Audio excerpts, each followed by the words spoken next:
Good evening. I get the first one there. Yeah, man. Evening, Michael. This is cool. Somebody have asked her it. First one, sir, you heard it. Yeah, just me alone there. It's, let's see what's going on this evening. Huh? Let's see what's going on this evening. Yeah, man. Yeah.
Hi guys, how are you tonight?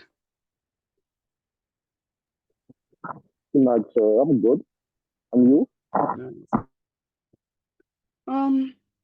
Truth be told, I'm a little tired. I was up working on grade sheets last night.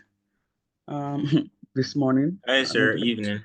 Yeah, wait up, up to about 3 o'clock, and got about 3.5 hours sleep. And I've been in a meeting at work ever since. And driving home in the traffic, I had to be praying to the Lord to stay awake. So I really hope I can have some participation with you guys, so that I don't fall asleep. All right, what is happening here? All right,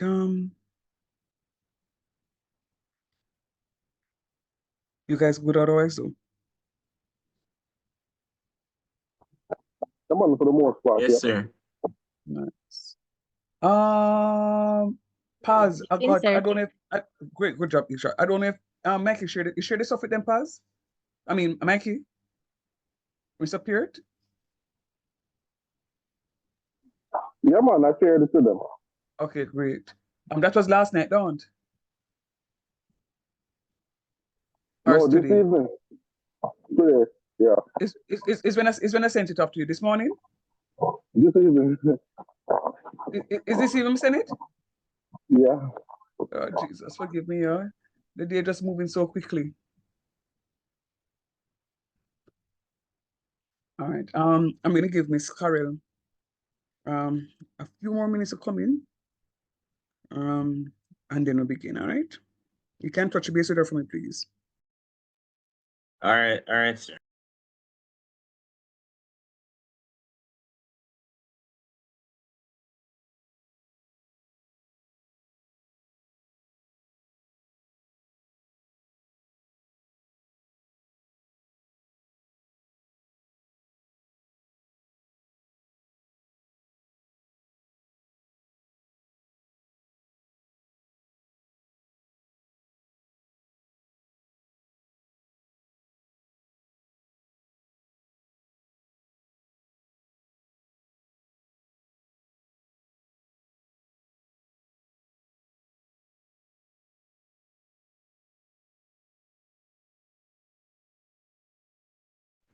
Good afternoon.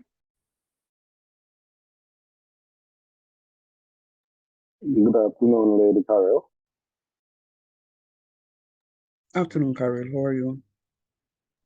I'm fine tonight, sir. Okay. I'm happy for that. Belly full? Sir, not gonna leave my Well, belly alone, you know. Yes, it's sir, my just belly is full. I am well. Thankfully for you, man isn't. So it's a genuine question. It's a guilty, you know. Sir, why your belly no full, sir? Because I just came in. Oh, So I just came in. So but I have something in my microwave, yeah, sir. I'd have to first have the something first to add up. No man, I'm getting sipping a cup of tea, so I should be fine. Okay, sir. Yeah, well, methods of chemistry. I'm just checking the outline to see where we are.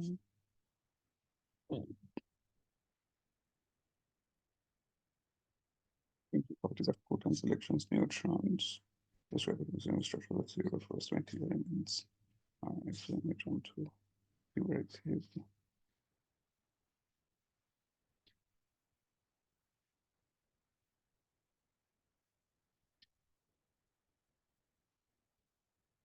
All right, in the meantime, I'm gonna ask you to, let me see if I have a copy here.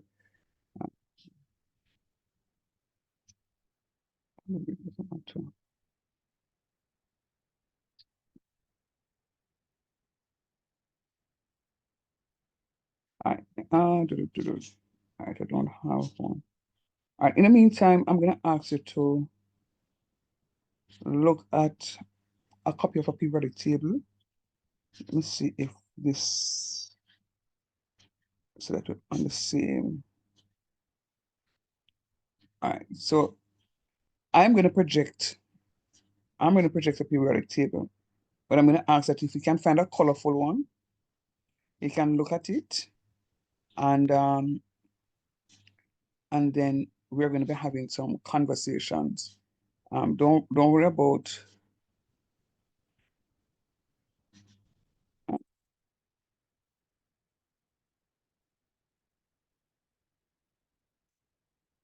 don't worry about the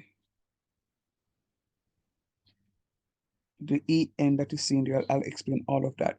If you can find a colorful one, look at it. Just see if you can look at it, and because I'm going to give you an exercise and I want you to write down. I know at least one person that did it already. You're going to write down the first 20 elements of the periodic table. I'll tell you more about it, but I want you to just go through. Take about 10 minutes to just familiarize yourself with the first 20 elements of the periodic table. And then I'm going to come back and talk to you about atoms, electrons, neutrons, protons, mass number, and the whole stuff.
All right. Were you able to spend some time looking at the periodic table? Yes, sir. All right. I won't think that it's a daunting task for you to know the first 20 elements. It is really not difficult to study. You will need to be able to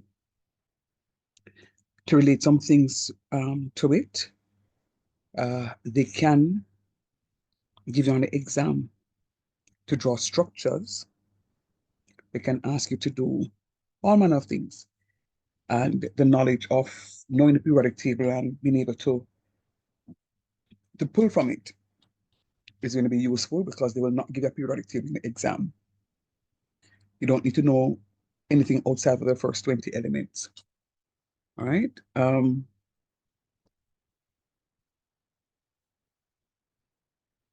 No, I didn't teach you guys. I didn't teach you guys geology, or did I? Yes, sir, of course. Right. Good. Yes, So, right. So, I am now remembering that we were able to do online labs again, where we looked at different exposure. How can I forget? Yes, because I remember Mikey and the class were talking about the pink feldspar in Trelawney. How can I forget that?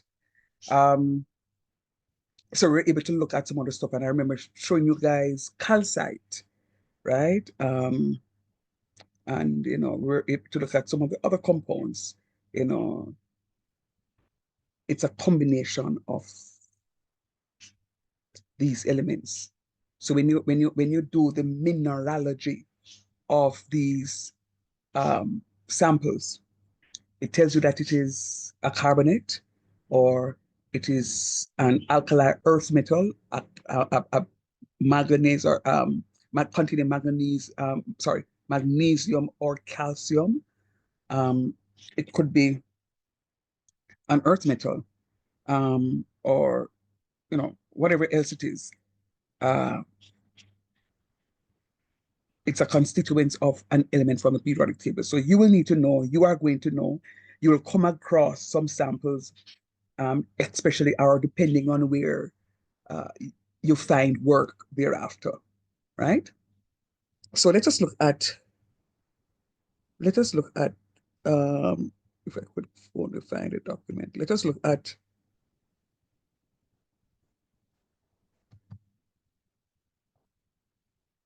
some atomic structure. And we're looking at the atom. The atom. The atom itself is made up of electrons, protons, and neutrons. The atom is made up of electrons, protons, and neutrons. So when you look at the periodic table, if you look at the atom of, say, so sodium, Na, the 11th element in the periodic table, the atom itself has a number of electrons, a number of protons, and a number of neutrons. Now, if you look at the mass of sodium, it should say something like 23.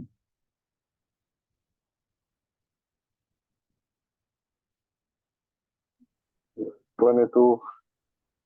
22 point how much? 22.9. 23. Right? Okay, So, right. So when you're studying it, don't study the points. We're gonna just round it up. So we're gonna call it Na sodium. Mass number is 23. Atomic number is 11. Atomic number is the placement of the atom in the periodic table. Now, let me tell you, it's a big puzzle. These elements, or the atoms in the periodic table, you know, they are strategically placed. They are strategically placed. Those that have similar behavior, you put them together. Those that have, have different forms, And they say, "Blah, whoa, but hold on there. This can exist in this state and it can exist in another state." Hey, we call them transition. Those that are gases, we can put them in a one place, we call them gases. So the periodic table is no random placement of elements. These atoms are so placed because of their reactivity, their reactions, their similarities. So if you look at the group 1 elements, the outer electrons, all of them end with 1. Every one of them end with 1. And you soon see what I'm talking about, right? The number of energy levels differ as you go down the group, right? And you can think about it. As you go down the group, it gets bigger and bigger and bigger and bigger, right? So the smaller, think about it. Could you put a small atom at the bottom and a big atom at the top?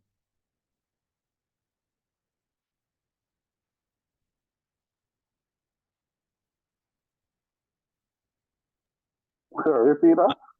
If Now you I'm could just saying, put a small atom, yeah, would you put a small atom at the bottom and then put a huge one on top of it? no. No, I wouldn't either. No, I, that I wouldn't. wouldn't. Right. So it's just like, we can have a baby and then we can put an adult is going to sit on a baby. Right. And that's why babies not to sleep on bed, because especially if you have an adult and sleep bad, you're going to take a big foot, big hoof and lick off the picnic for the bed. There was a situation recently when here somebody, I don't know, this man was sleeping with his daughter, young child, and when he wake up, the picnic dead, and them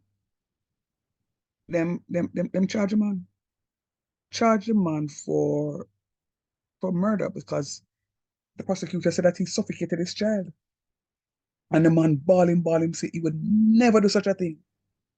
When the autopsy was done,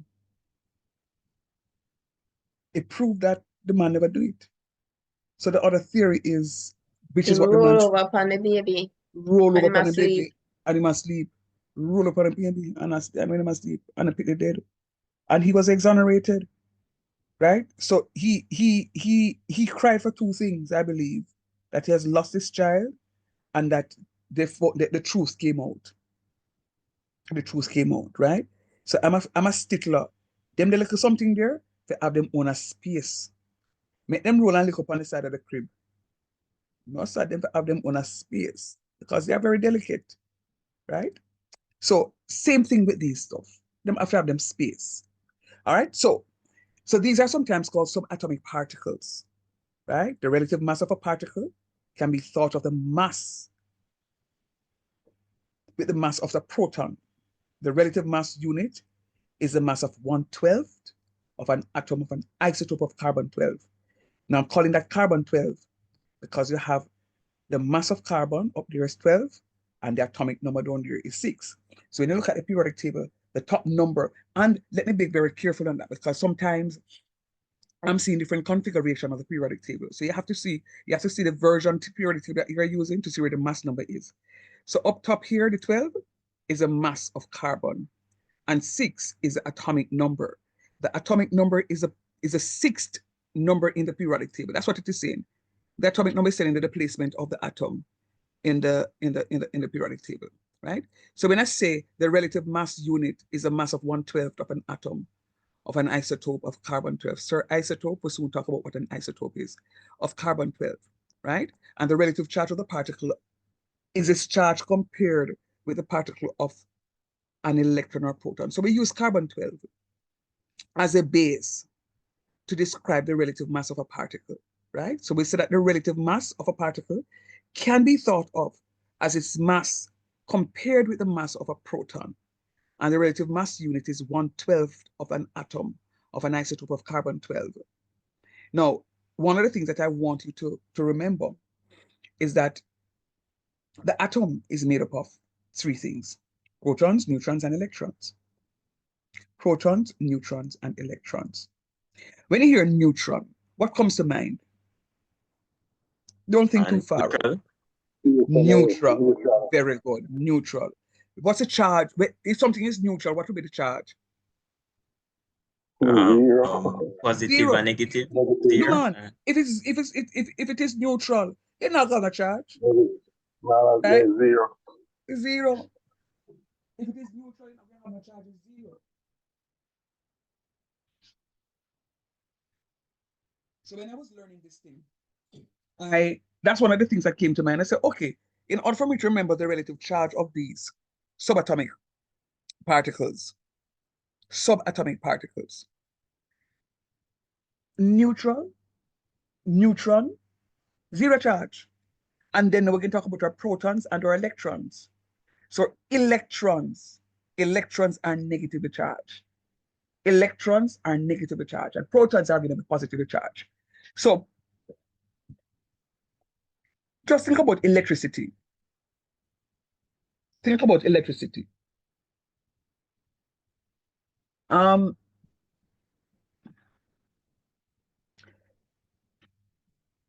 Think back at a battery, a triple A, double A, a size D, a size C, whatever size battery it is. Think of a battery. I'm not talking about a flat one, right? Think of a battery. Describe for me the top of the battery and the bottom of the battery. Anybody, somebody. Plus and minus. Yeah, what else? One have a has a noble and ball. the one other one flat. It's Flat. smooth out. One has a Yeah. what? One part of it have a noble or a little something and with that end, and the other part flat. All right. So when I was growing up, I used to say one of them, I want nipple. All right. And then the bottom part is not really flat on a carrel. If you look at it, the bottom part of it has a little groove at the bottom. Yeah. That goes up, right? No. So that's exactly the flow of the electricity. So it is when the flow, and think of the battery, it pushes one up from the bottom of the battery. That's why it is sunken on the inside. And then it pushes out one up top. That's why the up top one has a little nipple or knob or whatever you want to call it up top there. So that's the flow of the electricity from the battery, right? So when they talk about electrons, they're talking about the flow of electricity, right? I spoke to you the other day about when we're doing an orientation in class a couple of weeks ago, and I spoke to you about smoke inhalation. Now, wherever you are just now, I'm sure you have good air breathing, and you have oxygenated blood that is moving to your left side, and you have deoxygenated blood that is moving away from it, so that now it can become oxygenated again, and that's how the cycle goes in. All right. Now, when you're inhaling smoke, you see that section that has oxygenated blood, it is charged. It is charged, positively charged. And then now, because the smoke that you're smelling is really carbon monoxide, and that is the compound itself is going to be negatively charged. Negatively charged. It is going to affix itself to that extra oxygen from your blood system. So therefore, it is going to deprive you from oxygen, and that's how you die. Right? So again, am I highlighting the point that these things are silent killers. You can't smell it, you can detect it, but you can't smell it. It's odorless, it's colorless, but you know it's there. They do have some things though, some plants that will absorb some of these dangerous gases, and that naturally purifies the air that we breathe. So they are saying that, some of these plants, it's good when you have them in your houses because it helps to protect you. We can talk about that sometime later. But what I did just now is to make a comparison so it is that you can remember. Neutron, neutral. Electrons, electricity. Right? Negatively charged. So protons will be positively charged, neutrons are negatively charged, and electrons are protons are positively charged, electrons are negatively charged. If you look at the relative mass of a proton and neutron are both 1. The relative mass of an electron is 1/1840. Think about it. 1/1840. 0.0005 something. Very small. Very, very small. Very, very small. All right? So the electron, 0, -1, has a relative charge of -1. It's negatively charged. It says the mass of an electron is small compared to that of a proton, and it's considered for many practical purposes to be negligible. So small, right? Electrons are found in orbitals or energy levels, shells, or the empty space outside of the nucleus. One of the things that you hear me say is, and especially when I'm moving to structures, the nucleus is a brainchild. And in the nucleus, you're going to find your protons and neutrons. And everything just adding up nicely. Because your nucleus, neutron, don't them have something common in the sound of them? Talk to. Yes, sir. New. Yeah, new. Yeah, new. Right. So it is a brainchild of the atom. So when people want to go inside of the brainchild, it can't go inside of the brainchild because those electrons are protecting the nucleus. You know, the truth is, the skull is protecting our brain. Our ribs are protecting our heart. All right? So you have that protective layer that is on the outside that is causing greater protection. That nucleus, don't play with it. You can't get inside. If you're going to go inside of that nucleus, you are destroying the atom. So, and I want you to remember that so that when I get to drawing our structures, I don't have anybody changing the number of protons in my nucleus. The number of protons in my nucleus will remain fixed. Why, sir? Because it can't go in there, it can change out nothing. All right? But, sir, so you can trouble the number of electrons? Yeah. And then first you're going to see. When maybe it's not a good example because this is being recorded. But if you want to get to President Trump, you first have to reach him guards. Talk truth. In Secret Service. Because there is no way you can go to Washington, K Street, L Street, M Street, and reach White House, and then jump over the fence and think you're going to make 2 steps.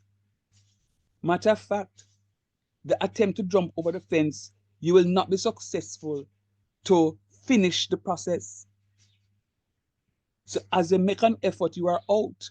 Very cold. 3 points gone. No questions asked. So just remember, even before I get there, that the electrons are the ones that will take part in that chemical reaction, not the protons and the neutrons. The protons and the neutrons found in a nucleus, they have a special responsibility. I'm saying this to you because chances are you'll get some of these on the exam paper to draw and to explain. All right? So let's just talk about the protons now. So remember now, the mass of the proton, the mass of the electron, sorry, is 1/1840. And we normally use a mass number up here, so which is why I have 0, because it's 0.00005. 0.0005, which is almost, it's negligible. So if it says 0, the truth of the matter is, if you see 0 there, and you don't see the 1/1840, select 0. But if it says 0 and 1/1840, the answer is going to be 1/1840. All right? Am I making sense right there? Yes, sir. Yes, sir. So what is happening? 0.0054347.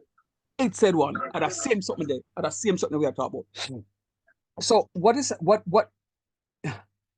And I really want you to understand this, because this is the, if you understand this is a foundation of chemistry, the foundation. And once the foundation is set, you're good to go. Watch me.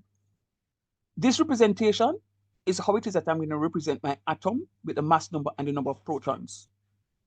The mass number, the number of protons. And you'll hear me talk about number a little later on, that protons and electrons equal the same number to a particular point, because when I start talking about the reactions, no, those electrons are very giving. Them love to give, right? Some of them say, some of them type, some of them born in December, them don't give a nothing. So, oops, I hope nobody here born in December, right? But Sir, what you say a while ago, sir? Karel. Lord Jesus. Oh, goodness. Karel, I wish you want to born, Karel? December, sir. Jesus. Always Karel.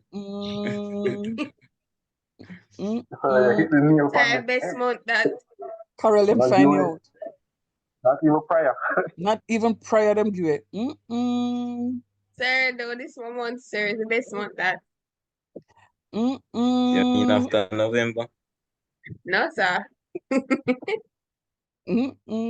Oh gosh, Karel, no, we need some olive oil. But anyhow, so if you look at it here, my electrons, it has a mass of 0, and the charge of the electron here is negative.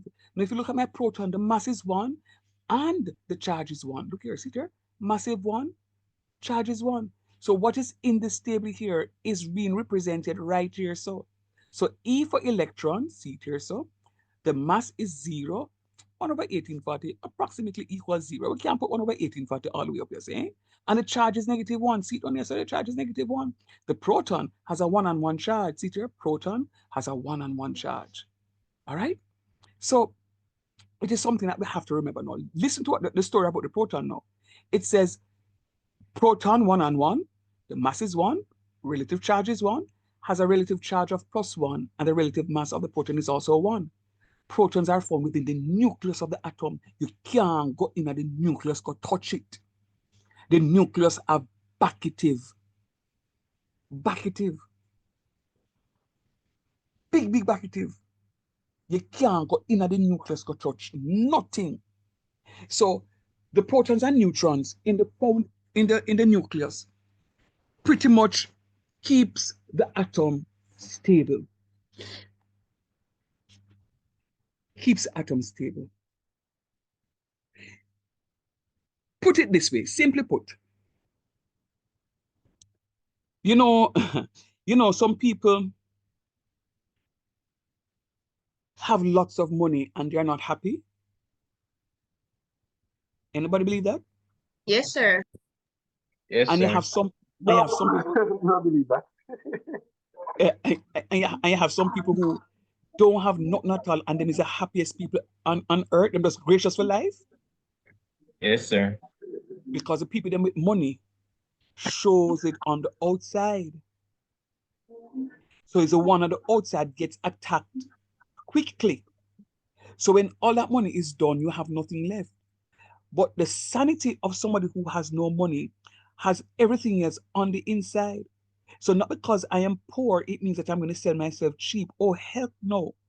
Because even though I'm poor, my values are on the inside. I don't have no money on the outside. So when you take away everything else from me, all that is left is my dignity, and you can't strip me of that. That's exactly what the neutrons, the nucleus is. Can't get it. All right? So remember now, electrons are negatively charged. There's a relative mass of 0. Protons are positively charged. Has a relative mass of 1. And the protons and neutrons are found in the nucleus. So you see the protons are found in the nucleus of the atom. Hear what the neutrons say now. It has a 1, 0. And remember now, it has a mass of 1. The charge is going to be 0. So how you're going to remember that? Neutrons, neutral. Neutrons, neutral. Something is neutral, it's neither hot or cold. All right? So it's 1, 0. It has a 0 charge and a relative mass of 1. Neutrons are found within the nucleus of the atom. Hold on, sir. Protons are found within the nucleus of the atom. Neutrons are found within the nucleus. Oh, that means that the protons and neutrons are found in the nucleus, sir. Yeah. But hold on, sir. So where the electrons in there again? The electrons are small compared with that of a proton and is considered as many practical purposes to be negligible. Okay, good, because it's so small that we call it zero. Follow answer. Electrons are found in orbitals, energy levels, shells, or empty spaces. Oh, see there, sir, outside of the nucleus. Oh, so them two are inside and the one are outside. Yes, always remember that. So what are my three subatomic particles again? The electron, proton, neutron. Yeah. And where are they found? The electron is the outside and the proton and the neutron is inside of the atom. No, within the nucleus of the atom, sorry. Okay, good job. So we're going to look at an example now of sodium. We might say to you that is 23. So for ease of convenience, we use 23. I know when you go granular, they will tell you it's 22 point enough. But for this purpose, we're going to call it 23 and 11. So this is how we write it. 23, 11, Na. Na is sodium. Then, sir, no N not in a sodium, and no A not in a here, but this is the symbol for it. And it's not common N. It is a capital N. So if you write a common N and an A, that means not applicable. That's not sodium. So when you write in the symbol for sodium, it has to be a capital N with a common A.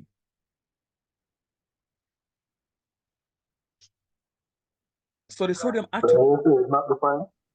Go again, Papa. If you write common N and capital A, it's not defined. Same so. Same so.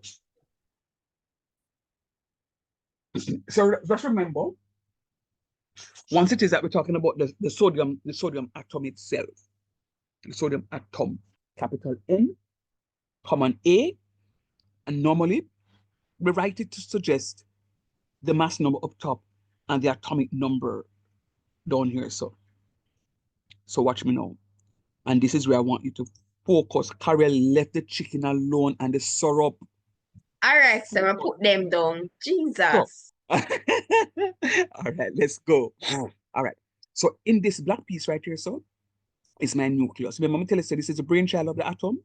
It's in the middle. Nothing can touch this. All right. Now, I want you to work with me now. Work with me. Sodium is the 11th element in the periodic table. The 11th element. What is on the inside are my neutrons and my protons. What is on the outside again? The electrons. Let us count. The electrons. 1, 2, 3, 4, 5, 6, 7, 8, 9, 10, 11.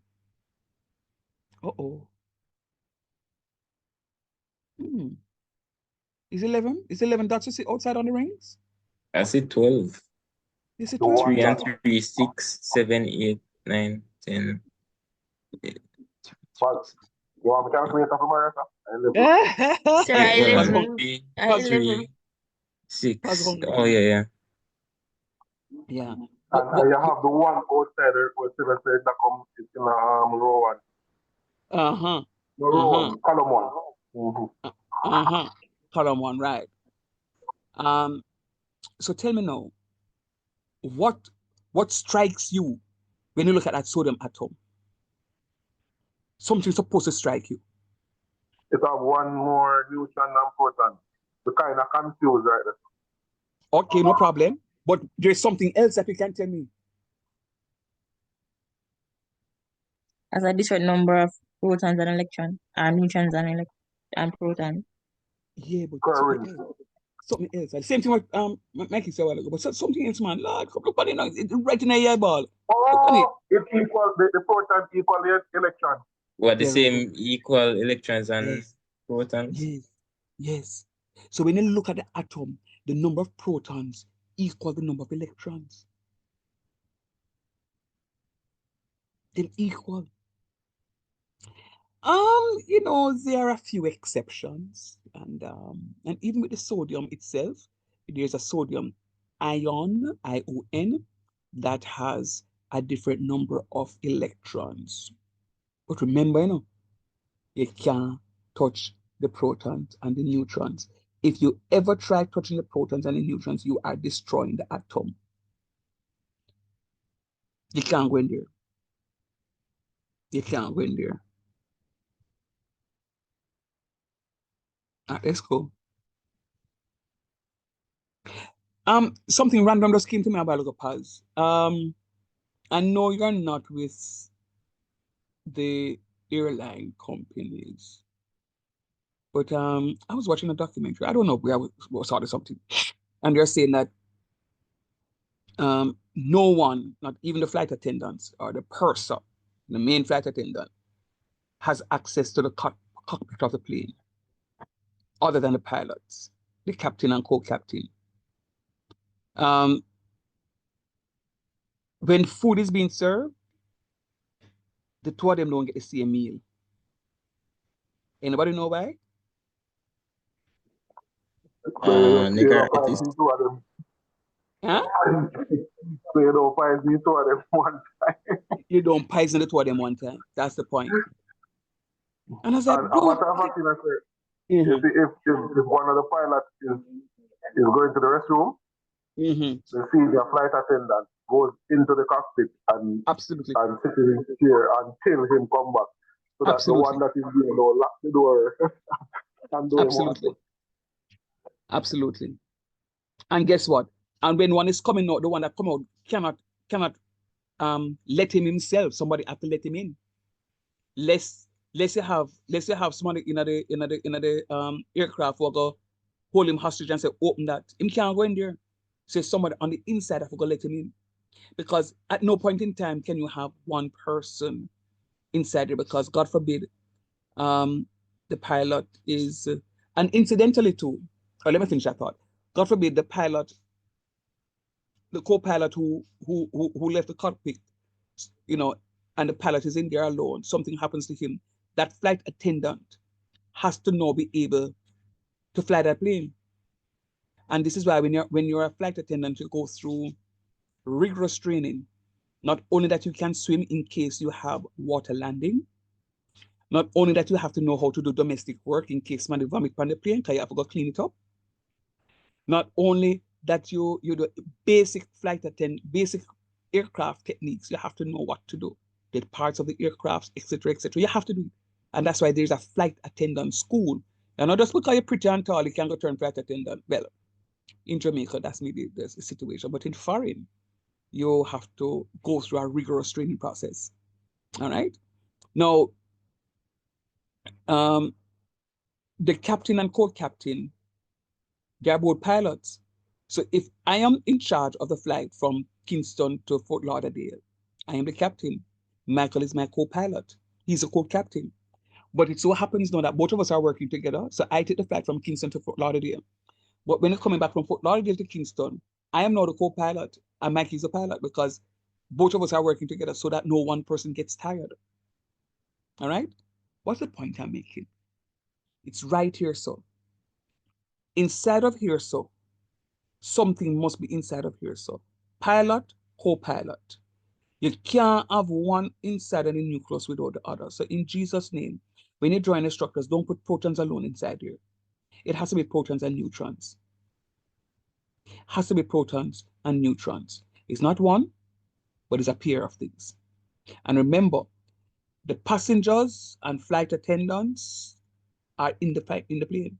Them can't go inside right here. So does that make it clear to you? Sorry, repeat what you just said about the passenger part. See the passenger them so? The passengers them so. Them can take part, them can walk up and down and do anything they want to do in the plane. But when that one you say, yo, sit down, them have to know what them have to do. So they are the ones, these are active. Them up and about. These, because these are orbitals and not. So this is the orbital we talk about. Remember, we talk about orbitals and shells and the empty space, orbitals and energy levels and shells, or the empty space outside the nucleus. Or them something you want to talk about. Them something, you know. Sometimes they have 3 people in a one row. Sometimes one row empty. Sometimes they have it filled. And each of these now can take different number of electrons. We'll soon talk about that. But just remember, so what outside here so are the passengers, what inside here so are the cockpit. Pilot, co-pilot. Nobody else. Clear? Yes, sir. Yes, sir. All right, good job. Clear as diamond. Good. There is one final observation that occurs right inside here, so that I want you guys to figure out for me. Somebody said to say, yes, sir. Number of protons and the number of electrons are equal. There's one more observation that I want you to all to look at and tell me. It's right in front of you.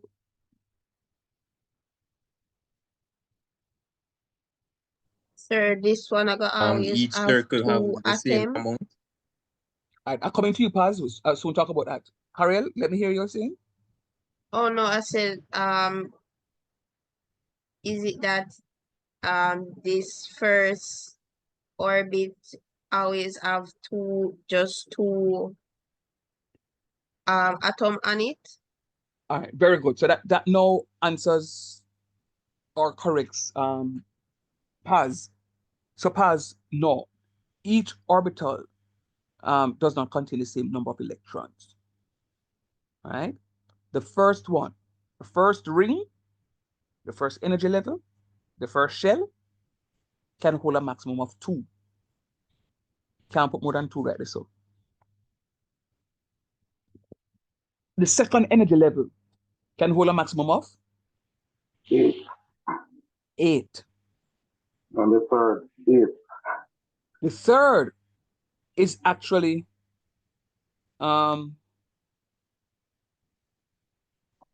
18, but it does so in 2 stages. 8 first, and then the rest after. Right? So if you say 8, you're not too far off because it holds 8 first, and then the rest go over into the other stuff. So, K shell, L shell, M shell. K shell, L shell, M shell. The K shell holds a maximum of 2. The M shell holds a maximum of 8. And the M shell holds 18, 8 first, and then the rest after. But we can talk about that. But that's not what I want to see or hear. There's something else. Something else. Look at it. Look at it. Talk to me. I'll correct some of the stuff, but talk to me. There's something that I want you guys to see. Look at it and talk to teacher. It's right there. It's right there in front of you. So it kind of look like it balanced out how it's arranged. Yeah, and that is also correct. That's not what I'm looking for, but yes, you are correct. And I'm happy that you made mention of that. Even though that's not what I want for you to identify for me. No, but yes, you are correct. So when you're drawing your atoms, please make it look like it balanced out, because it is, they're orbiting, and it is like one trying to catch the other. So for the K shell, the one with the 2, one of the electrons is trying to catch the other one. So it's not, the 2 of them are the beside each other at chat, because not much now gonna happen. So one is trying to catch the other. So there's some order in which the electrons are placed in the orbitals, in the shell, in the energy level, in the rings. It's so many things that I use it, because sometimes I don't know which other the notation. The question I'm going to commit, I don't want them to say energy level, and everybody say, what is energy level? Sure, never teach you energy level. Same thing as shell. Same thing as the empty space outside of the nucleus. All right? So I'll use them interchangeably so that you can understand what is happening, but that's not what I want. Look again and tell me what you see happen.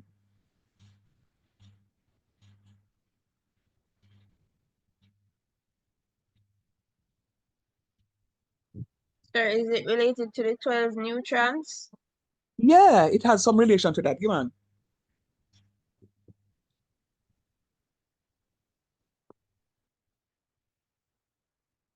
One thing we can say 23 up here, so and then we say 12 neutrons right here, so. And then the same atomic number, the 11. and the 11 protons. The sum of the neutron and the proton give the weight of the atom. Very good. So that's what I'm looking for. Carol, Jesus, you're so close, and it was Jesus, Father. Sir. No, sir. Me say you reach right at the gate and say, yeah, man, you're gonna enter. I said, Jesus, no, sir, too cold. Me now go there And again. turn back. And turn back, turn right back. And you know what? As somebody say, you carry a piece of chicken here. I say, yeah, but me so cold. But yes. So the mass of neutron is when you get to the mass of the atom. The mass of the nucleus, sorry, not neutron, but the nucleus. The mass of the nucleus is when you get to the mass of the atom. So the number of protons plus the number of neutrons will give you the mass number. Sir, Amigi, Michael, you know, see, after me say that, Michael talk, Amigi. Same, so me agree with you with that, because it triggered off something. It triggered something in a big head. Leave Michael alone. Yeah, but yes, that's the observation I want. So if you look at, if you remember the mass number of sodium as 23, I know that sodium has 11 protons. You know that the protons equals the number of electrons. So you know the mass is 23, the number of protons is 11. You can calculate the number of neutrons because the mass number is the sum of the protons plus the neutrons. The mass number is the sum of the protons plus the neutrons. So pause a minute for me now. Just pause a minute for me. Look at your periodic table. And if you can see the number of protons and the number of neutrons in the periodic table, just do a quick addition and see if you get the mass number. And it depends also on the periodic table that you have.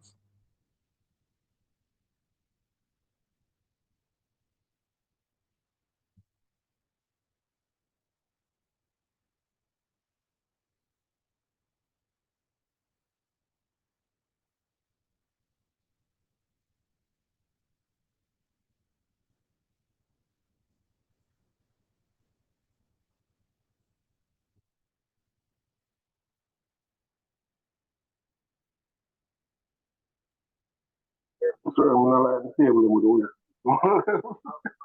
the Say it again? I don't like the tables with the decimal. Yeah. And you know, there's one that I found, you know, some time ago that was very friendly. I'm gonna see if I can look at it. I'm hoping that I saved the URL for it. I found one that was very, very friendly. There's only one of them that was set to use the decimal, and that is chlorine, and that is 35.5. All right. So the mass number there is 17, and the number of protons is 17, and the mass number is 35.5. So we use that one as 35.5 and not 36. And I'll explain to you. I used a word earlier, and I'll come back to that word sometime soon. But yes. Did it work for some people?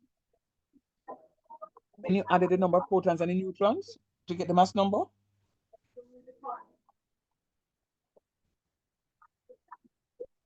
Yes, sir.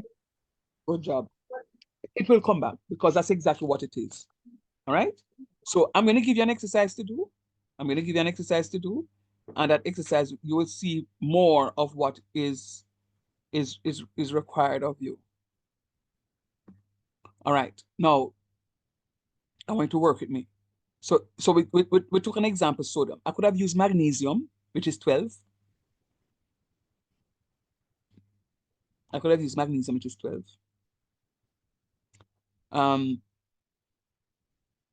But I just decided to use sodium. Right? So there's nothing, sodium is special because something is a constituent that you and I use every day. Some people use it more than others because it's a main constituent of table salt, sodium chloride. And some people love salt. So them eat all 3 banana chips a day, one big foot, and them something salty foods, right? So some of us, you know, are more familiar with this sodium than others do, or others are. All right, let us continue. Everybody following and understanding and enjoying it so far? Yes, sir. Yes, sir. Oh no, so we're gonna go through some stuff. So the mass number of an atom equals the sum of the protons and neutrons. That's what I wanted you to figure out. This business here is not for me to provide you with all of the information. You have to go read and get some and look at the stuff and observe. So I could have saved maybe about 5 minutes out of the class a while ago, but we said, no, the fun is for you to do discovery learning. The other name for the mass number is the nucleon number. So there's so many different names them have. Them have alias and aliases, right? So the nucleon number is the name, the other name for the mass number. All right. So I can speak about the mass number or I can speak about the nucleon number. All right. So this equation can be transposed in order to determine the number of protons and neutrons. Duh. So mass number is equals to protons plus neutrons. Talk truth. Yes, sir. Yeah. And if I have that m equal p plus n, and if I want to find, if I have 2, I can find a third easy, which is what I told you again. So if I know the mass of sodium is 23, and I know it has 11 electrons, I can tell you, say, boy, it has 11 protons, you know. Why, sir? Because a proton equals the number of electrons. How many neutrons it has? I subtract the number of electrons from the mass number. 11 subtracted from 23 is going to be equal to 12. That means the proton number is 12. And I know you guys did pretty well with me in math. All right? Pretty well. I didn't teach any of the pre-calculus, but everybody away from the December born, I did statistics with. I mean, some people had to run by a calculator because they couldn't add to save them life, but none of them had the calculator them good. Quick. So, what is the, give me another name for the mass number. The nuclear number. What you say? Nucleotic number. Nuclear number. Nuclear number. Right, the nuclear number. All right, so here it is now. So the atomic number equals the number of protons or the number of electrons. So the atomic number is the number or the position in the periodic table. So sodium was 11. It is the 11th element in the periodic table. All right, that's what the atomic number is. Let us continue. This also gives a position of the element in the periodic table. See me not telling a lie. For example, the atomic number of aluminum is 13. This tells us that aluminum is the 13th element in the periodic table. And it also contains 13 electrons and 13 protons. That's why I'm saying to you that, hey, I saw. The man who believes that science is non-existent is the man who has no vision. Because this in and of itself is proof to me that, and I'm not putting off my belief system on you, that there is a supreme being. And it comes back as students of environmental studies when we are doing geology and we were looking at the creation of the whole creation story. Yes, the whole creation story. And people talk about how there is no God because men were on earth before God. Yes, we know that. And the Big Bang and all that. Not God, not God. Jesus himself, not God. Not God, because remember, God himself created this place. It was without form. It was without form. The first human on this place was who? His name started Adam. Right? So he the first man to come. Adam and Eve. Right. So Adam first and then Eve after. But Adam. Was anybody here before Adam? No, sir, just the animal name. Right. Yeah. So there was no humans here first. So when Father God did the whole creation story and then he saw that, boy, the place look good, him say, you know what? No, man. Him going to create humans so them can enjoy this paradise. So when people say that there is no God and man was here before, God is lie. Because he created man. And out of man, he created woman. All right? So Eve came out from Adam. So I'm saying this to say to you that in the whole creation of this asteroid that came, the mass, and hit Earth, and then we had this breakaway and the whole creation story. Don't be fooled. Read between the lines, because what scientists are doing, God gave us a little bit of knowledge, and we want to use the knowledge now to discredit the person who gave us the knowledge. And we can't discredit. It's just like you go to a class and say, oh, you did very well in your course. Yeah, but the teacher never teach me nothing. That's not true. That's not true. There has to be even one something that you'd have learned from the teacher. At least one something you'd have learned from the teacher.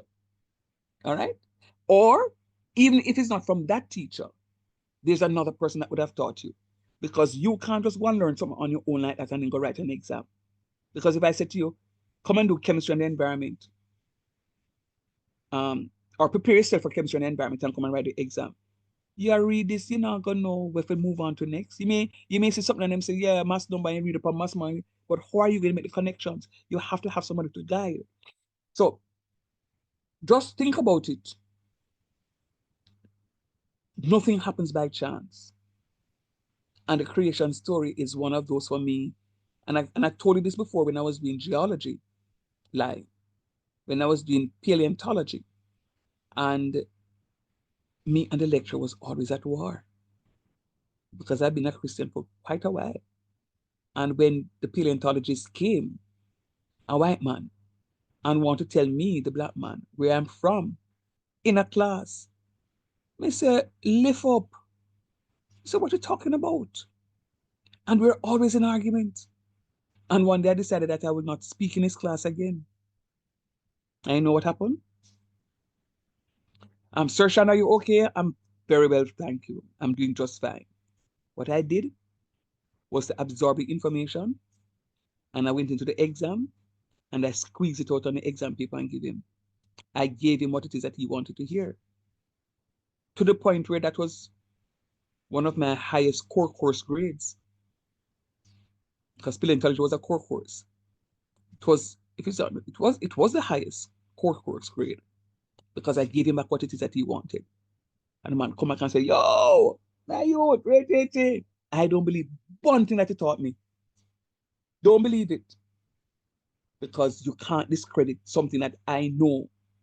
My belief system, I can't pass on to you. I can present the facts to you, and then you make a decision on it. So if you look at it now, and I'm saying to you that, sir.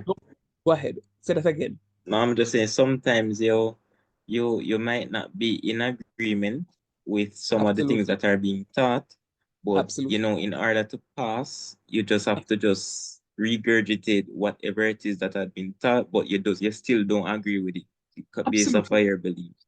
Absolutely. Yeah. And then now, when you move on to higher learning now, what it is that you are having a challenge with at the lower end, you may see connections at the upper end, and you say, oh, at this time they are talking about, and make connections.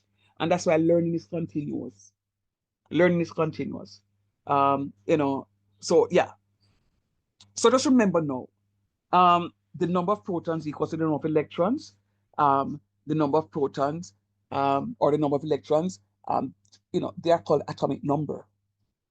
It tells us the position of the element in the periodic table. It tells us where it falls. And again, I'll forever say, nothing happens by chance. So I can't take out the 13th element, aluminum, and put it where sodium is. It will not fit. It will be a misfit, because if you look at the atomic structure of aluminum, you'll recognize it has 3 electrons in its outer shell. But sodium has how many electrons in its outer shell?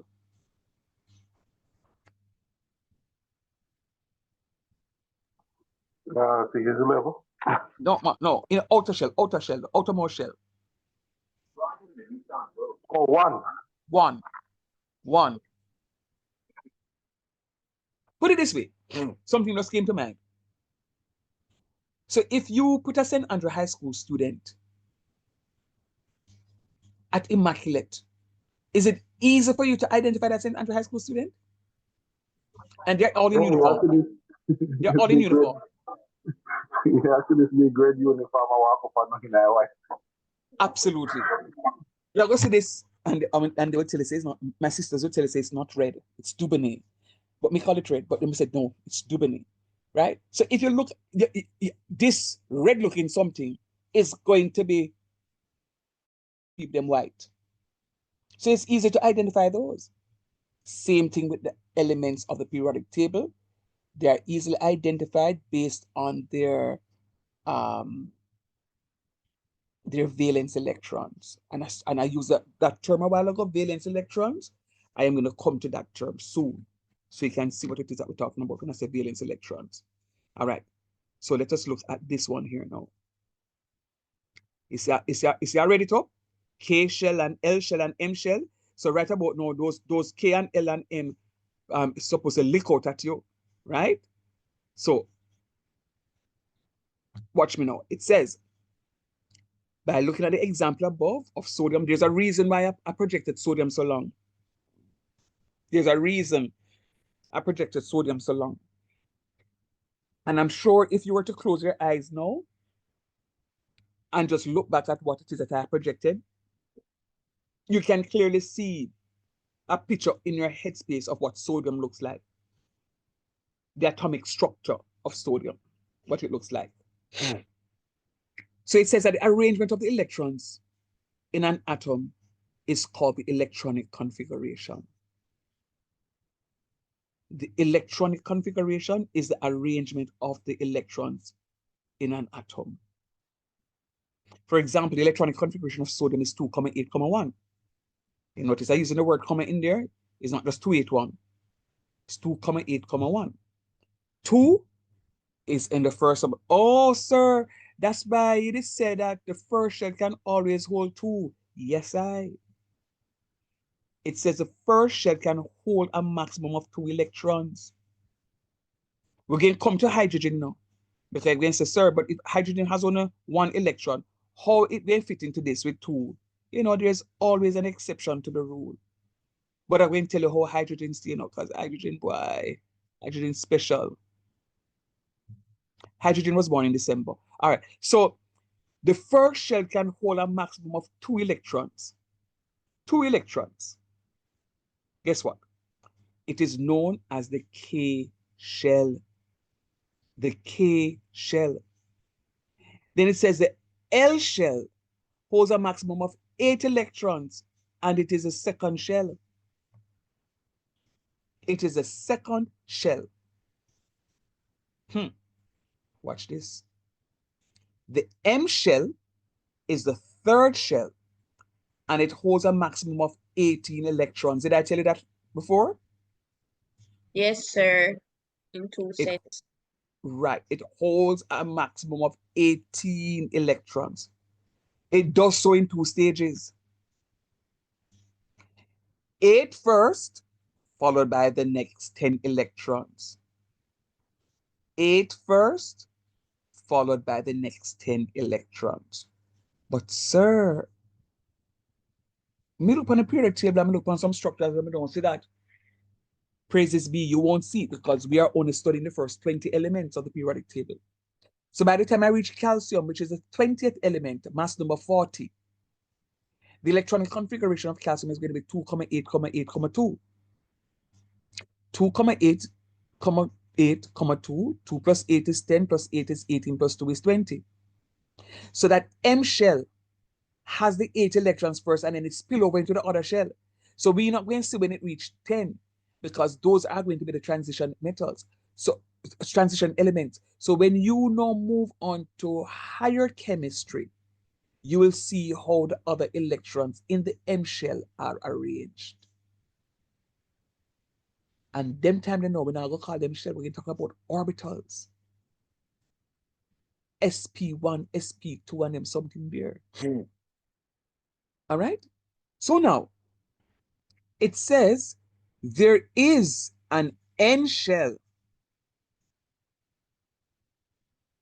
which is a 4th electron shell, and it can hold a maximum of 32 electrons. Like the M shell, it does so in stages. 8 first. So when Carl asks a question and say, yes, sir, 8 is the maximum? Yes or no? 8 first, then 10 after, then 14 next, right? So you won't see the N shell based on what it is that we are studying. You will, however, be introduced to the K shell, the L shell, and the M shell, all right? So just remember, based on what we are doing, the maximum number of electrons. I don't want to tell you a lie.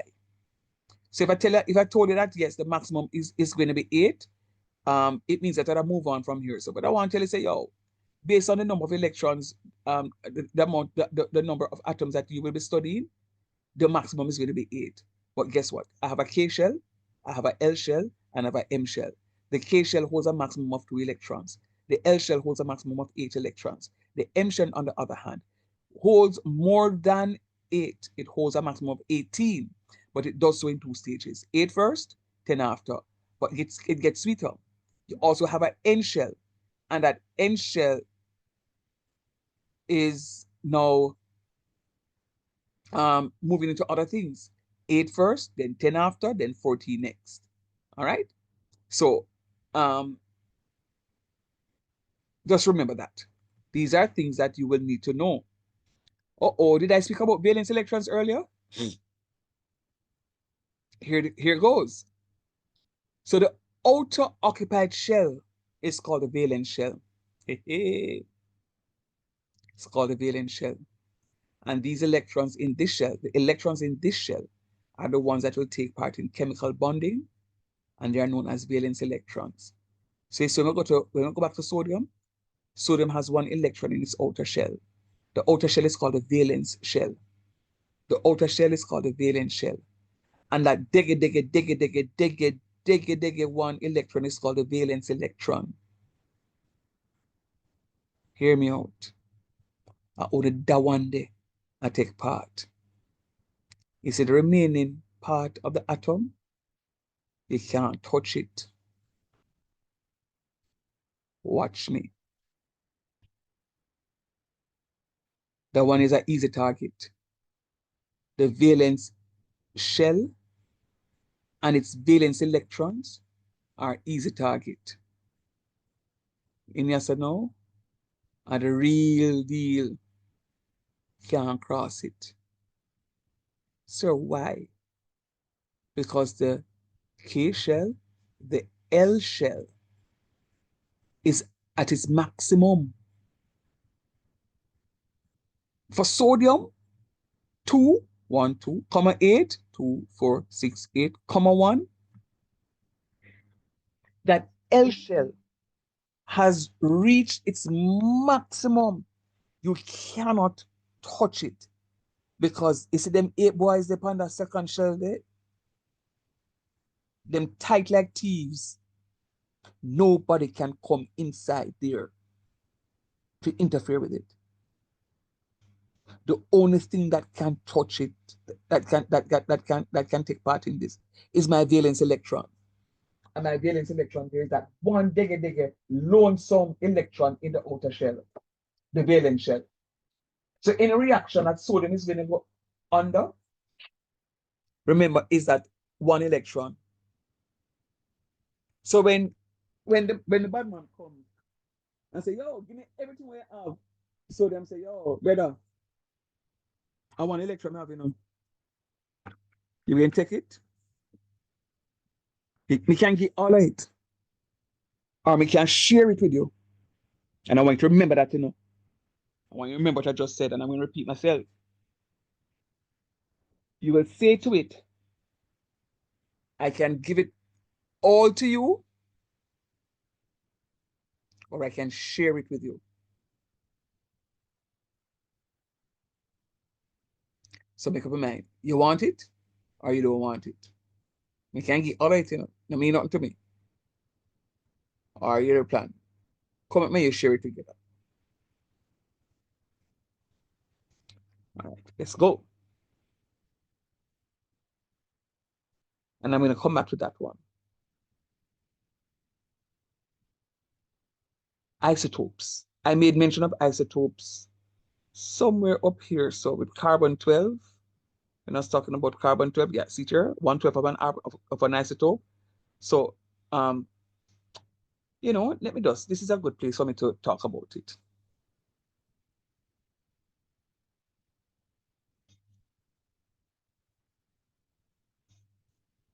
So,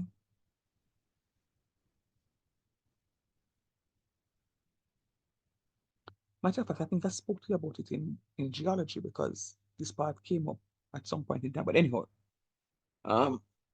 the story is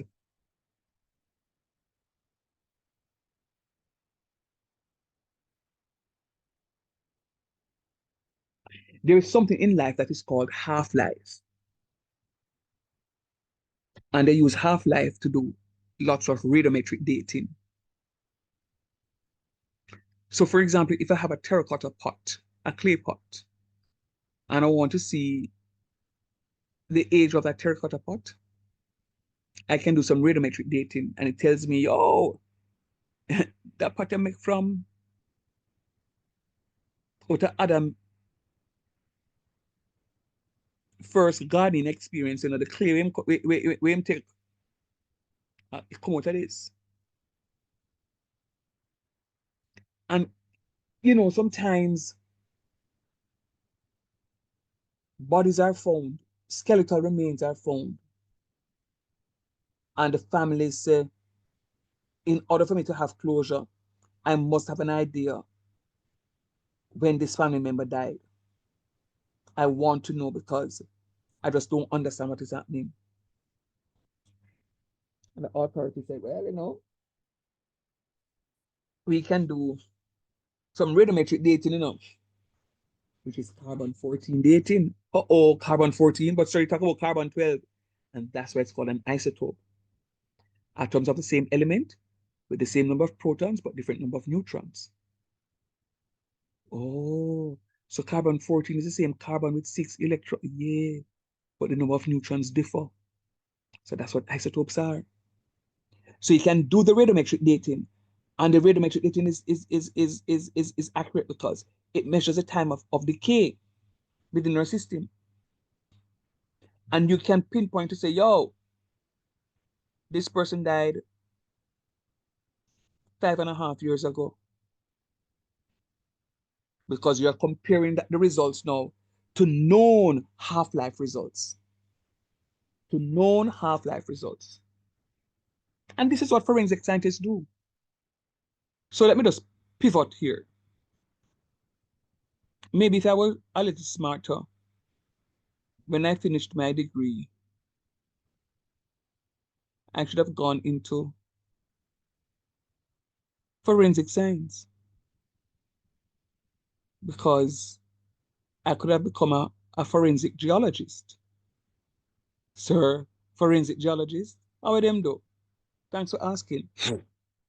You know, sometimes there is a murder is done and listen to me carefully now for me to tell you how it is that we're going to make the connection. A murder is committed. Beside the body, you saw a shoe print. You take a mold of the shoe print. And you also have sample of the soil around the shoe print. Uh-oh. Chemistry, that, sir? Absolutely. And then now you're doing an investigation and it goes back now to John Brown. And you have a warrant and you say, yo, John Brown, if you search your house, you know, what are you looking for? You have something. You have a hair sample. You have a piece of a garment. You have a shoe print. And you go to the closet and find our shoes. And you look at it. And you can tell whether or not it's a left shoe print or a right shoe print. And you can say, yo, you know the shoe print match? And there's a good thing and a bad thing that the bottom of your shoe has grooves in it. And you're able to see some dirt samples in the groove of the shoes. Exhibit A, because you bag up that. And then now you carry it into the lab. And you're saying to the environmental chemist now, yo, run a little mineralogy and the sample here that we took from the crime scene and the sample of the shoe, the dirt from the shoe. And if it matches, what we can say?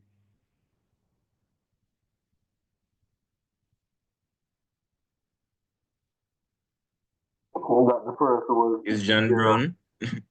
Absolutely. You know why? Because I spoke to you about this before. If Paz has lovely plantains and bananas, beautiful bananas and plantains he produces in his backyard.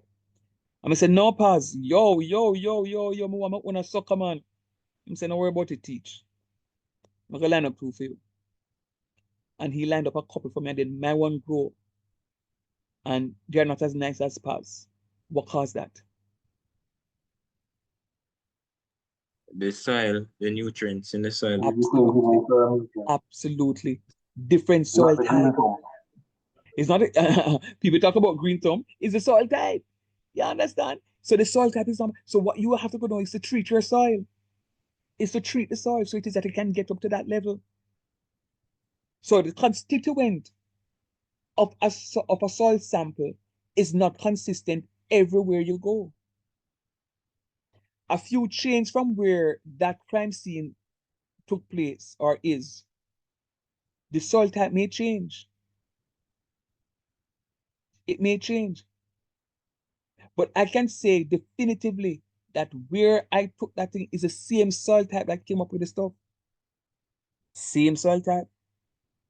My next door neighbor, somebody who lived side of me, that's why I said next door. I gave them a sucker, and guess what? Feed them one don't look like mine. My planting them come out big. Feed them one come out a little bit, and there's a sucker of my planting that them get. Why? Their soil type is different than my soil type. So that's an example of applicability of what it is that you're learning. Forensic science, as an environmental scientist, you can't do that. Big money. Big money. All right? So let's go back. So you can see how the geology ties in now with the chemistry and create a beautiful thing called environmental science or studies. I hope you can. All right. So isotopes, they are atoms of the same elements with the same number of protons, but different number of neutrons. Hence, the mass number will differ. It therefore follows. Sorry, you can just go back up a little bit for me. Not much. Just right there. Okay. All right. You can go back now. So I'm saying to you that isotopes, they're atoms of the same element with the same number of protons, but different number of neutrons. Therefore, the mass number is going to be different. The mass number is going to be different. So it follows from the definition that isotopes are the same or similar chemical properties, but slightly different physical properties. Similar chemical properties. So the reactivities will be the same, pretty much similar, but the physical properties will be different. Physical properties will be different. Most naturally occurring elements have more than one stable isotope. And I use one classic example, pink grapefruit versus white grapefruit. And the first time in my life I saw that was my very first trip many years ago, before even some of you were born. When I went to the States to visit my family. The back of their yard was lined off. And it's so funny. It was in the middle of the yard. It was a row of citrus plants in the middle of the yard. I was like, how that, why the middle? And then no, it makes sense because the way it grew and hung off the partition fence to our neighbor, the fruit tree got to that place. So it's a good thing that they never planted closer to that, because they would have, it's not like Jamaica where you can plant when you plant something, it hang over the people them place. No, you crouch on them land, I'm going to tell you, say, cut it off. And I'm going to carry the coat. foreign is different from Jamaica, all right? And here, me didn't know for my little staycation, vacation, and me say fruit a drop off a tree. I say, but in a Jamaica, and I know what grapefruit looks like. In a Jamaica, me take grapefruit and me put milk in a grapefruit and me eat it. Anybody know them things here? No, sir. No, sir. No, our sugar. Currently don't know what that? Sir, where you put that grapefruit? Milk? Milk Our sugar. I put sir. sugar, sprinkle sugar upon the grapefruit, but not the milk. You never try milk yet? Oh my goodness. No, just the sugar. My goodness. Asia sleeping on. Asia, what say you? Sir, there was something there before my time. Asia lie? No, put me in an old age group in Asia. I've never done that before, sir. No, eat grapefruit with toffee too. We eat it sour. All right, do me a favor. When this class finish, ask mommy, daddy, or somebody older than you in the thing and ask them, when you're a little picnic and you grow up, or you used to eat grapefruit and just get the different stories. Yes, Carrie, but Carrie, me disappointed with you, you know. Because as a foodie, me think you know them something there, you know. Sir, look how way back a yonder bridge, sir, where me milk in a grapefruit. Yeah, man, trust man. It's nice, man. So what you do with the grapefruit, you cut it in half, and then magically somehow you're gonna core out the middle core of the grapefruit and create like a well inside of it. And you're taking out that core. And when you take out the core now, you are going to put some milk inside of it, and then you're going to just mash the thing from the inside. It's really nice. It's when you put out that ball to chill, and you just eating the grapefruit like that. So think about it, the tangy taste of the grapefruit with the sweetness of it, it is a wonderful little something. Very nice. But anyhow, lots of people, older people now don't eat grapefruit because it interact with them high blood pressure medication. So they might tell us that them can't eat grapefruit again. But the point is, when I saw the grapefruit, I say, watch me I go do man again, max it out with little milk in there. And I cut this grapefruit. I said, but hold on there. This pink and nice, see? Me never see pink grapefruit before. That's the first time I see pink grapefruit. I always accustomed to my white grapefruit. So I say, oh. And I decided, say, I can have some pink grapefruit and I make a nice grapefruit punch out of that. People them say, yo, here's the plan. You need to go back out the door and go pick the rest of the grapefruit them. And anything you put in it, first time, make sure you put it in the same proportion. Because we want more. You say, don't worry about it because I go max it out. So this is an example of an isotope. The chemical properties are similar, but the physical properties is different. One pink, one white. But when I look at it on the outside, I couldn't tell you that it is a pink grapefruit or a white grapefruit. Just like the watermelon. Anybody ever see the yellow watermelon before? Yeah, I think watermelon. Yeah. Purple yam. Purple yam, yeah. Purple cabbage too. Yeah, never purple cabbage. cabbage. Mm-hmm. No purple cabbage, but purple yam and. So you never say yellow watermelon, Carrie? Yellow watermelon? Yeah. Yeah. No, sir. No. Yeah,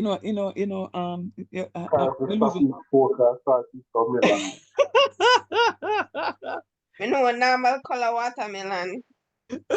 Wait, say the worm never the poker eat what I bring cell? Leave Carrie alone. Because Carrie now stop eating. All right. Yes, man, they have the yellow watermelon. Very nice, actually. Very nice. So that's an example of an isotope. You know,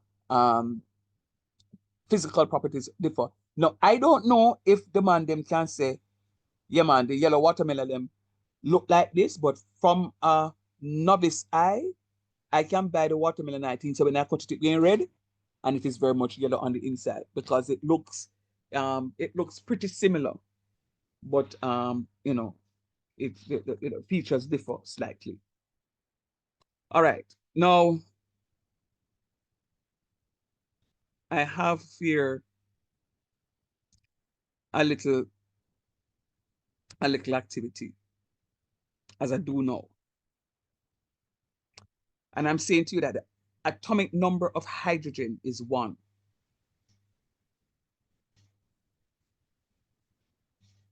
The atomic number of hydrogen is 1. what I want you to do for me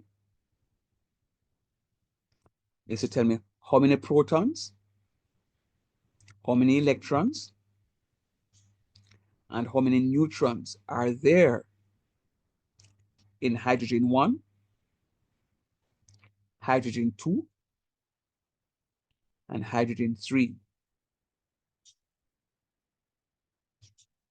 Hydrogen 1, hydrogen. Sir, before you continue, are you saying that hydrogen is also a isotope? Ah, there you go. There you go. And let me just pause right here and just tell you something. You see, all of what we're doing here, you see, I move to the things like the asthenosphere, and I move to things like the mesosphere, and I move to things like the hydrosphere. Those 3 different spheres that we're going to be looking at in this course, the chemistry is going to come back. So you're going to be using the chemistry to understand what is happening. So everything I'm doing here, so pay attention. Because the reactions are going to come back and tell you stuff. Yes, man, Papa. Things break up, you know. It's when heat licks some things split up in many things, you know. The heat split up things in many forms. And that's how we get the isotope. So yes. So I'm going to give you 5 minutes to write down for me the number of protons, electrons, and neutrons in hydrogen 1, in hydrogen 2, and in hydrogen 3. Starting now.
Ready to go?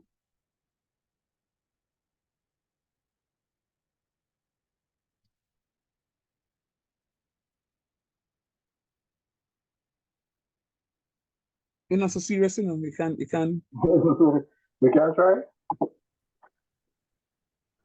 Oh, absolutely. So we'll try to. So I did the little H with the one with the numbers at the bottom and the top, the proton and electron.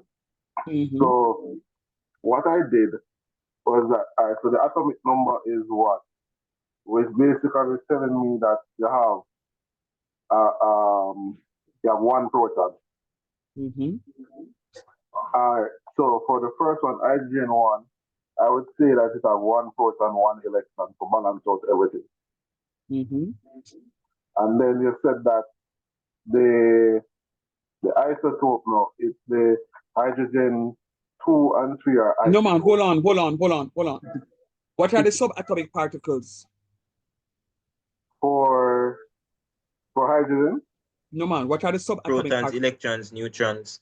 Protons, electrons, and neutrons. You only gave me protons and electrons. So what about the neutron? How many neutrons? So for hydrogen? Yeah. It's going to be 0. Okay. It would have a neutron. Okay, thank you. Continue then. Yeah, so going forward now, you hydrogen 2, you still have 1 proton to balance out the 1 electron, but the 2 would have to do with the addition of a neutron to increase what is in the nucleus. So how many neutrons it has? No, it has 1 neutron, 1 proton.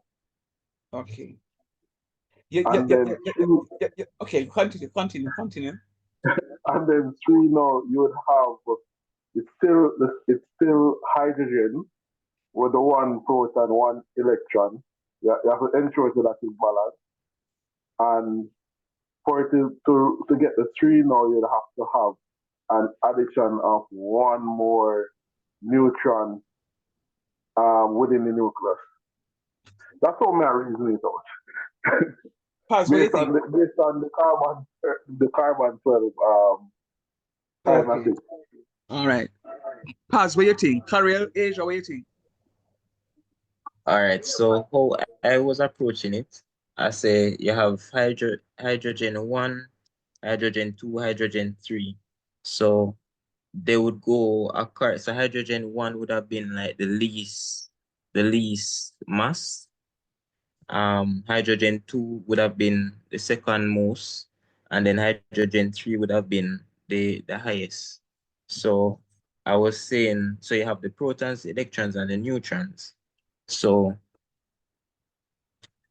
in order to get the neutron, I said you would have to minus the mass number, which would have been the 1, minus the atomic number. And so for hydrogen 1, you'd have gotten 0 neutrons. For hydrogen 2 would be 2 minus the atomic number, which would have been 1. And then for hydrogen 3, it would have been 3 minus the atomic number, which would have been 2. So it would have been going up in sequence for the neutrons. I don't know if I explained it properly, but that's my concept of it. I appreciate your contribution to this discussion. Ladies, say again, sir? I appreciate your contribution to the discussion. Okay.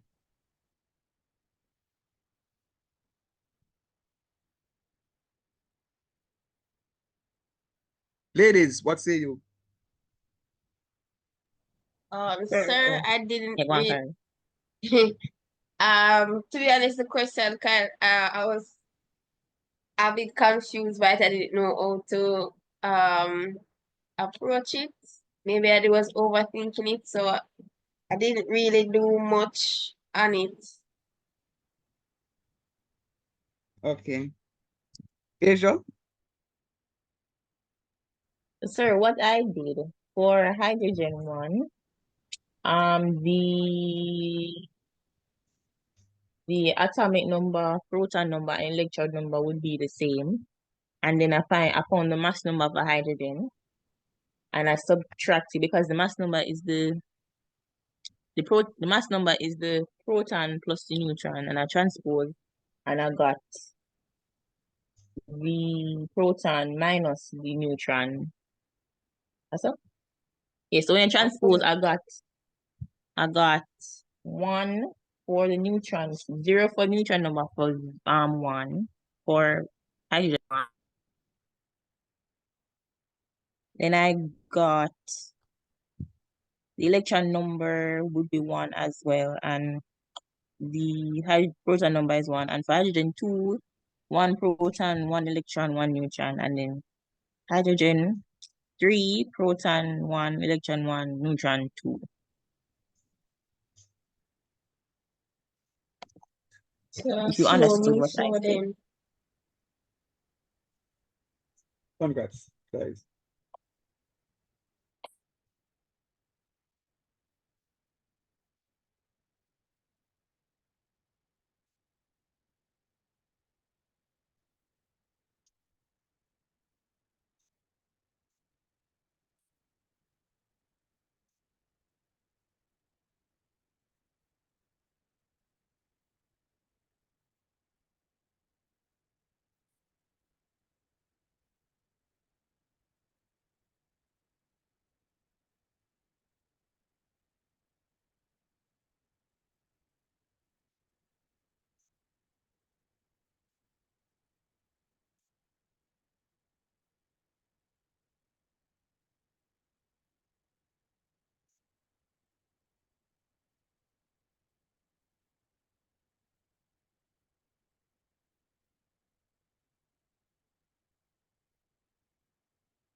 So wait, so nobody now go comment? Just so? So, so it's kind of did. I wonder why I have negative sign, and then I realize that it's a dash. But sir, how you come, how you get them set? I want to make sure the concept of the house. No, but what you said is correct. So anyway, you say it's the same thing. It's the same thing me have as my answer right the same. Under the same thing Paz give me, under the same thing Asia give me. Currently see it now? Sir, I don't really understand how they come to that. So I must be slow or something. You're not slow, man. So what we say, hydrogen 1, hydrogen 2, hydrogen 3, we're talking about isotopes. Atoms of the same element. Atoms of the same element with the same number of protons, but different number of neutrons. But you notice, oh, you said something I wanted to correct, and I'm so happy that I remember now, Mikey. It's not to balance it out. You said something about balance out the stuff. It's not to balance out the something. It's not to balance it out. Always remember that the number of protons equals the number of electrons. All right? So that's why the proton number, the electron number is the same. Sure. So that's why we say balance, because if you put 12 over 12 equal 1, balance. Okay. Right. So, it's just my way to remember. Okay, as long as you understand that, that's fine. So remember, so isotopes are atoms of the same element with the same number of protons but different number of neutrons. So the same number of protons, once it has the same number of protons, it will have the same number of electrons. Why, sir? Because the proton number is equal to the electron number. So hear what I'm saying. The electronic configuration, the electronic number, the protonic number, them two numbers are the same. So that's why if the proton is 1 here, this has to be 1. It's the number of neutrons that will differ. So it's a different mass number that gives it the isotopes. So it means that the mass number is going to differ. So for the one with the 3, must have 2 neutrons. Because the proton number plus it, and the neutron number is going to give you the hydrogen 3. The proton number plus the neutron number is going to give you the hydrogen 2. The proton number plus the neutron number is going to give you the hydrogen 1. So that's what we're talking about. Go ahead, my love. Sorry. In exam, would they give us the mass number or would we have to memorize each for all 20 elements? The first 20 elements of the periodic table, you better know it.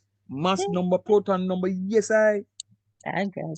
Yes, I. Start study them, because come next Sunday. What is wrong with me? Next class, God's willing, we should have an idea of what is going to be all of that entail. Matter of fact, my first piece of classwork, graded 2, is going to be given on Wednesday. Today's what? No, Wednesday. Thursday. It's going to be given on Thursday, God's willing. It's an activity that I'll describe to you on Thursday what it is that I want of you. Right? You're gonna have the weekend to do it, and you're gonna send me the electronic version of it. You'll also have it for your own to study. You'll have it on your own to study.